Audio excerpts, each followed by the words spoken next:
Daily Bulletin is presented by KBN University, United Hospital and Shaheen Group of Institutions. Daily Bulletin is powered by Fine Art Designers, a complete menswear and kidswear, exclusive for suits and sherwanis. शुरुआत करते हैं कोविड-19 के case से। 0 नए positive cases आज register हुए हैं और 0 डिस्चार्ज या cured case. Total active cases हैं 1 पर। कोई भी डेथ शामिल नहीं है आज के इस बुलेटिन में। काफ़ी दिनों से ये एक्टिव केसेस जो 1 का मामला चल रहा चलते आ रहा, लेकिन न जाने कब सरकार ये मामला हट जाएगा और फिर से कोविड फ्री गुलबर्गा सिटी होगी। कर्नाटक भर की अगर बात करें तो 103 नए पॉजिटिव केस रजिस्टर हुए, जिसमें बेंगलुरु के अंदर फिर से 96 केसेस हैं। इंटरनेशनल न्यूज़ हम ला रहे हैं, जहां पर शेख मोहम्मद बिन ज़ायद अल नहयान को बनाया गया है यूएई का नया प्रेसिडेंट। हाल ही में प्रेसिडेंट खलीफा बिन ज़ायद अल नहयान की डेथ होने पर ये फैसला लिया गया है। हाल ही में WAM न्यूज़ एजेंसी ने ये बात बताई। उसके बाद हम बात करते हैं रिक्रूटमेंट विंग का जो मामला चल रहा है। PSI स्कैम के अंदर रिक्रूटमेंट विंग के DYSP को इस मामले में लिया गया है। जी हाँ, शांत कुमार जो कि DYSP हैं रिक्रूटमेंट के, उन्हें कनेक्शन में police sub inspector recruitment scam एक दिन पहले डिटेन किया गया था क्वेश्चनिंग के लिए। उसके बाद उन्हें इमीडिएटली अब अरेस्ट किया गया है। सोर्सेस की बात माने तो उनका इन्वॉल्वमेंट काफ़ी इंपॉर्टेंट था OMR शीट्स को मैनिपुलेट करने या टैम्पर करने में। गवर्नमेंट ने एग्जामिनेशन रखे जिसके अंदर शांत कुमार को पोस्ट किया गया था। पहले रिक्रूटमेंट विंग में पिछले 12 साल वो यहाँ पर रहते आए हैं और ट्रांसफ़र हुआ था उसके बाद इंटरनल सिक्योरिटी डिवीज़न में।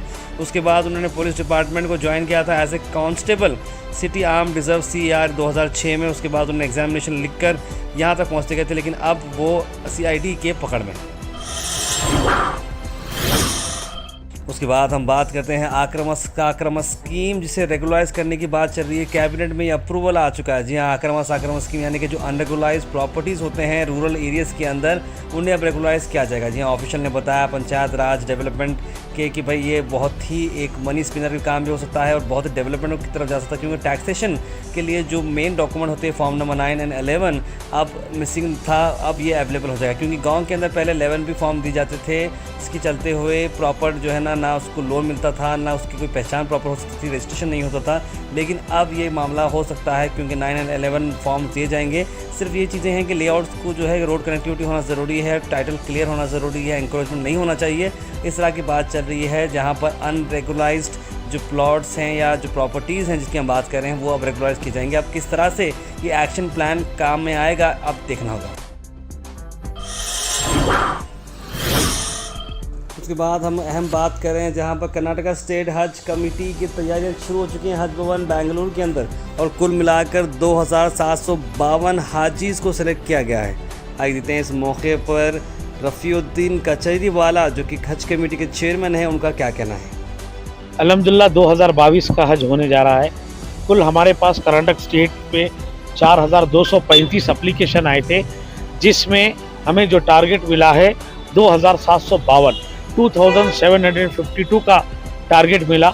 जो पहले हमारे पास लगभग 6,500-7 हज़ार हाजी कर्नाटक से जाते थे, इस कोविड की महामारी से सऊदी गवर्नमेंट और इंडियन गवर्नमेंट ने हमें टारगेट कम दिया है, बल्कि पूरे स्टेट को टारगेट मिला है।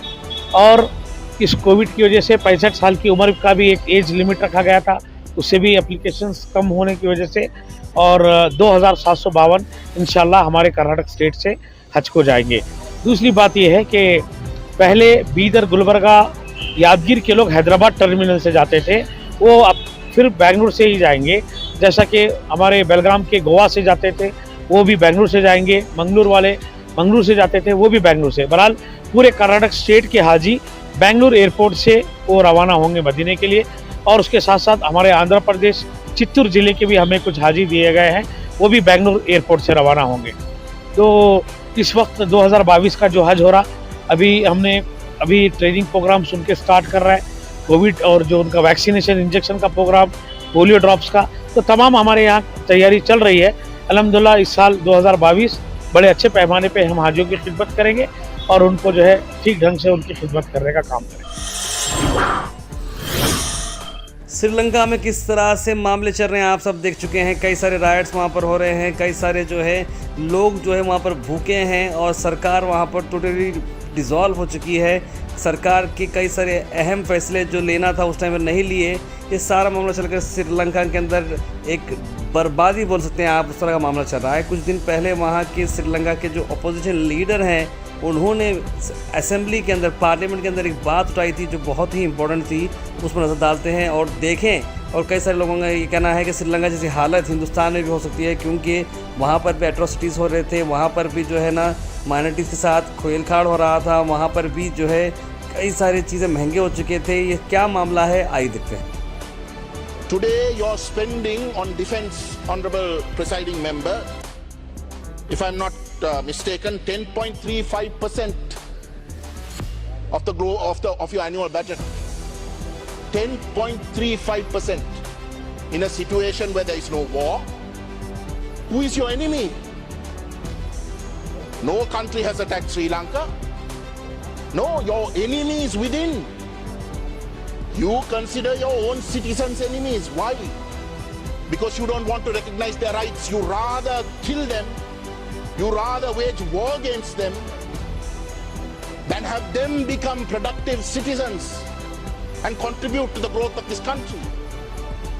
It was the Tamils. You spent 32 years, much longer actually. Your defense policy is based on making sure that the Tamils don't get their rights. Your foreign policy is based on making sure the Tamils don't get their rights. But you thought you were done with it after 32 years of war. Now you are picking another enemy. This time it's the Muslims. This time it's the Muslims. You're radicalizing the Muslims. Why you need that? Doctor Mallikarjun खड़गे, leader of opposition का बड़ा बयान press conference उन्होंने की थी। उसके अंदर उन्होंने बताया कि किस तरह से डेमोक्रेसी को बचाना है और किस तरह से जो मामले चल रहे हैं सेंट्रल गवर्नमेंट की तरफ से, सरकार की तरफ से, उस पर डॉक्टर मल्लिकार्जुन खड़गे का क्या बयान है, आइए देखते हैं। और उन्होंने कहा कि क्यों मोदी जी इस तरह का प्रेस कॉन्फ्रेंस नहीं करते। आजकल सोशल मीडिया बहुत तेज है। हम तो पुराने लोग हैं, हमारे ज़माने में नहीं था। हम सिर्फ घर घर जाते थे, डोर टू डोर कैंपेन करते थे, माउथ टू माउथ उनकी जो भाषा सुनते थे, कट्टे पे बैठ के लोगों को देखकर समझा कर आते थे। लेकिन सब कुछ अब इस पे चल रहा है। वो जरा चलाना मुझे नहीं आता, लेकिन इस पे चलता है। तो भागवत जी, मोदी जी, उनकी जो टीम है सिर्फ इस पे चल रही है, लोगों के पास नहीं जाते। कभी ऐसा प्रेस कॉन्फ्रेंस मोदी जी ने किया? हमारा संविधान कहता है सबसे महत्वपूर्ण है देश के डेमोक्रेसी को बचाने का, फिर देश के संविधान को बचाने का। अगर डेमोक्रेसी बची, संविधान भी बचेगा। संविधान बची तो हमारे फंडामेंटल राइट्स जो है, हमारे मूलभूत हक क्या है, उन हकूकों की हिफाजत भी होगी। Freedom of expression, freedom of ये स्पीच, ये सारी चीजें।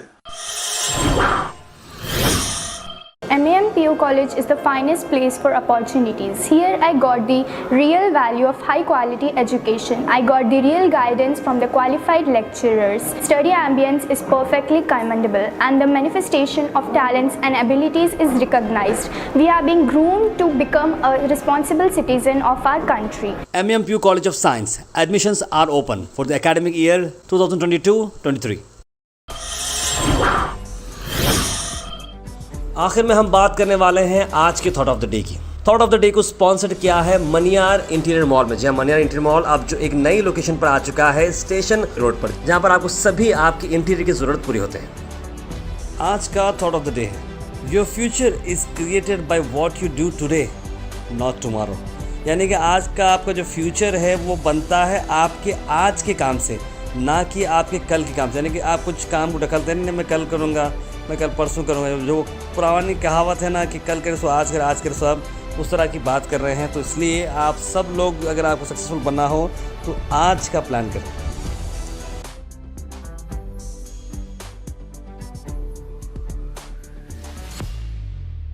डेली बुलेटिन शो आप सब देखते हैं, ढेर सारा प्यार हमें मिला है और अब तक ऑलमोस्ट हम लोग ने 500 से बढ़कर एपिसोड बनाए हैं डेली बेसिस पे, जो सुबह 8 बजे आपको मिलते हैं। हमारी कोशिश को काफ़ी सारे एफर्ट्स लगते हैं, तो आप अगर हमें सपोर्ट करते रहेंगे तो हम बहुत दूर जा सकते हैं। लेट्स गो फास्ट, एक्यूरेट और रिलायबल। ये आप बन सकते हैं GoHash के मेंबर बनने के लिए आपको जो लिंक दिख रहा है उसे आप क्लिक करें। एक सब्सक्रिप्शन का बॉक्स आएगा, 500 रुपीज़, 1000 रुपीज़, 2000 रुपीज़, जो भी है आप इंडिपेंडेंट जर्नलिज्म को दे सकते हैं, क्योंकि एफर्ट्स लगते हैं और आपके सपोर्ट के साथ हम बहुत दूर जा सकते हैं। तो kindly please go ahead and support independent journalism and keep watching GoHash। आखिर में हम आपसे अपील करते हैं, अगर आपके एरिया में आसपास कोई इशू है या आप कुछ चीज़ लोगों तक पहुंचाना चाह रहे हैं या बताना चाह रहे हैं या एडमिनिस्ट्रेशन का कोई लैब से जो आप दिखाना चाह रहे हैं, तो आप हमारे इस व्हाट्सएप नंबर पर कॉल करें या मैसेज करें 9113542278। हम ज़रूर उसे एडमिनिस्ट्रेशन तक पहुंचाएंगे और नेसेसरी डिपार्टमेंट तक पहुंचाएंगे और आपकी चीज़ को आगे ले जाएंगे। Daily bulletin is presented by KBN University, United Hospital and Shaheen Group of Institutions. Daily Bulletin is powered by Fine Art Designers, a complete men's wear and kids wear, exclusive for suits and sherwanis.